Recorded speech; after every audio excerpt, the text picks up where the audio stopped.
हम लगातार किसी ना किसी तरह के शोर से घिरे हुए रहते हैं। ये हमारे शारीरिक और मानसिक स्वास्थ्य पर बोझ डाल सकता है।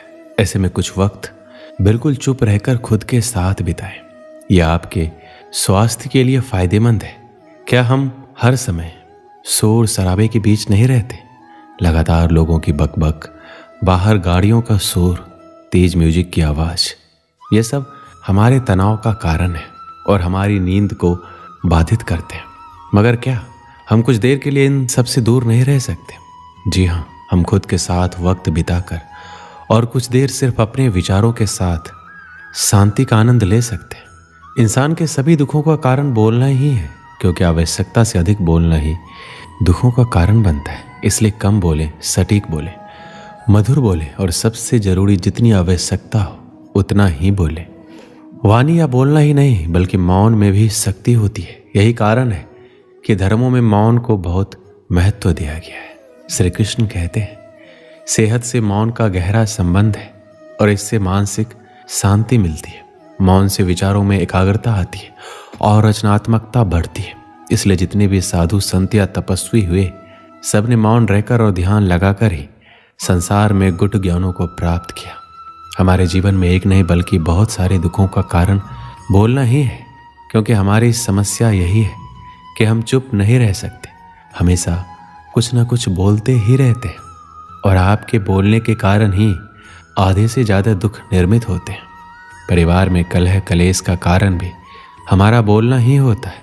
आप जितनी भूख उतना भोजन खाते हैं, जितनी ज़रूरत उतना कार्य करते हैं, लेकिन क्या आपने कभी इस बारे में सोचा है कि आप कितना बोलते हैं? क्या आप उतना ही बोलते हैं जितनी आवश्यकता है, या अनावश्यक ही सारे दिन बोलते हैं?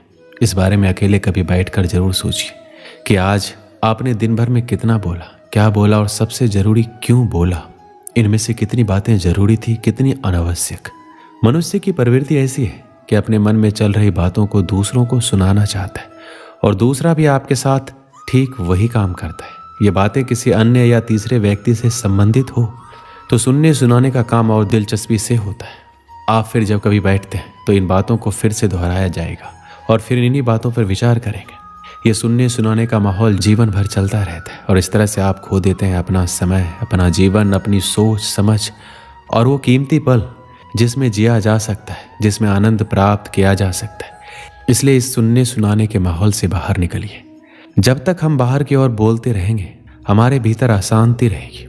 जिस दिन हम मन से चुप हो जाएंगे, तब बाहर हमारे मुख से कुछ भी निकले, हम शांत ही रहेंगे।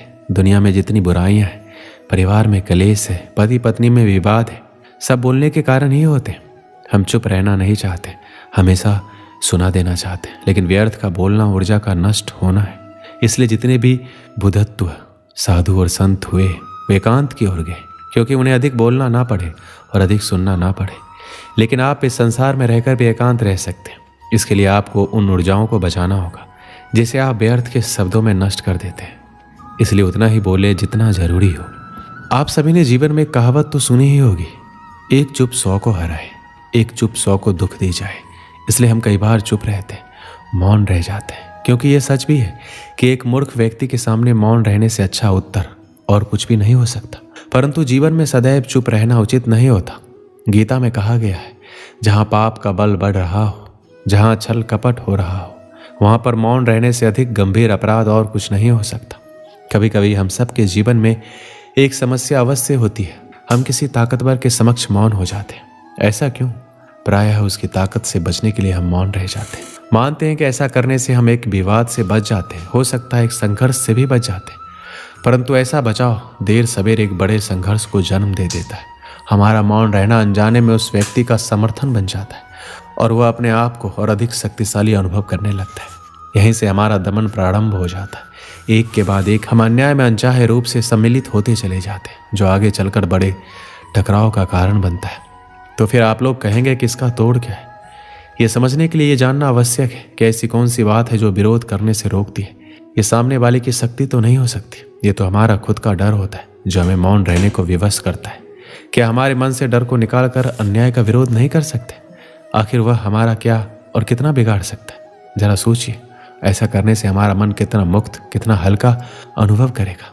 इतिहास साक्षी है कि पापियों की उदंडता ने संसार को उतनी हानि नहीं पहुंचाई जितनी कि सज्जनों के मौन ने पहुंचाई। यदि कोई मूर्ख बोल रहा है तो मौन रहना उचित है, परंतु यदि कहीं छल हो रहा है, अपराध हो रहा है, तो उठिए और विरोध कीजिए, क्योंकि आपके लिए ना सही आने वाली पीढ़ी के लिए ये मौन घातक सिद्ध हो सकता है। श्री कृष्ण ने कहा है कि इन 5 जगह पर हमेशा चुप रहना चाहिए। जब कोई आदमी आपके सामने किसी तीसरे आदमी की बुराई कर रहा हो, तब तुम्हें चुप रहकर बस सुनना चाहिए, अपनी राय व्यक्त नहीं करनी चाहिए, क्योंकि जो आज आपके सामने किसी तीसरे की बुराई कर रहा है वह कल किसी और के सामने आपकी बुराई भी कर सकता है। यदि आपने कुछ कहा हो तो, यदि आपको किसी घटना या किसी विषय पर अधूरी जानकारी है तो चुप रहना ही उत्तम है, क्योंकि अधूरा ज्ञान बड़ा घातक होता है और यह आपको हंसी का पात्र भी बना सकता है और या किसी मुसीबत में भी डाल सकता है। यदि आपको लग रहा है कि कोई व्यक्ति आपकी भावना, दुख या परेशानी को शब्दों में नहीं समझ पा रहा है या वह आपको ध्यान से नहीं सुन पा रहा है, तो ऐसे व्यक्ति के सामने चुप रहना ही ठीक है, क्योंकि ऐसे लोगों को आपकी भावना या दुख से कोई मतलब नहीं होता। ऐसे लोगों को अपना राज बताकर आप पछताएंगे ही। जब कोई अपना या कोई सगा संबंधी आप पर क्रोध कर रहा हो, आपका अपमान कर रहा हो या घृणास्पद शब्द कह रहा हो, तो आपको उस वक्त चुप रहना चाहिए, ताकि सामने वाले का गुस्सा पूरी तरह से बाहर निकल जाए। आप यदि सही हैं तो आप कतई माफ़ी ना मांगें और चुप रहकर सही समय का इंतजार करें। वह खुद ही आपसे माफ़ी मांग लेगा या उसे अपनी गलती का एहसास हो जाएगा। एक समय की बात है, एक गांव में एक सफल व्यापारी रहता था। उसके पास एक अच्छी बड़ी दुकान थी और आमदनी भी इतनी थी कि गांव में सबसे ज़्यादा अमीर वही था।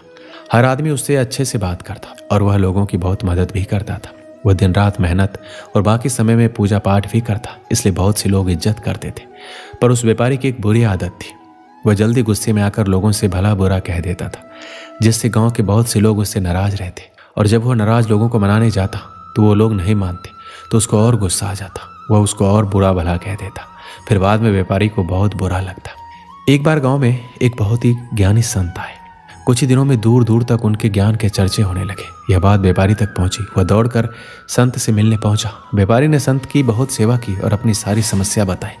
संत ने व्यापारी से कहा, तुम बहुत सारे कागज के टुकड़े लो और पूरे गांव में फेंको, फिर मेरे पास आना। व्यापारी बिना सोचे समझे दिन भर कागज के छोटे छोटे टुकड़े पूरे गांव में फैला देता है और फिर संत के पास पहुंच जाता है। संत उस व्यापारी से कहते हैं, तुम्हारी समस्या का समाधान मिल गया, बस तुमको एक काम करना है। तुम जाकर उन सभी कागज के टुकड़ों को इकट्ठा करके यहाँ ले आओ। अपनी समस्या का समाधान पाकर व्यापारी बिना कुछ सोचे समझे उन कागज के टुकड़ों को इकट्ठा करने पहुंच जाता है।